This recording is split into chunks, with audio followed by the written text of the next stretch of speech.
Le gravi lesioni che aveva riportato nello schianto non gli hanno lasciato scampo. Simone Mazzocchin, 27enne di Cartigliano, era caduto dalla sua moto, una Honda CBR 1000, nel pomeriggio di sabato 10 maggio. Stava percorrendo la strada provinciale 69, via Montegoggio, da Fara Vicentino verso Breganze, quando ha perso il controllo del mezzo in una curva a sinistra in un tratto in discesa.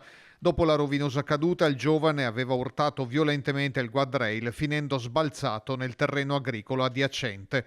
Subito trasportato con l'elicottero in codice rosso all'ospedale San Bortolo di Vicenza, Mazzocchin era stato ricoverato in prognosi riservata. Dopo quasi 2 giorni di agonia, il giovane è espirato nel primo pomeriggio di lunedì 12 a causa della gravità delle ferite e dei traumi interni subiti nell'incidente.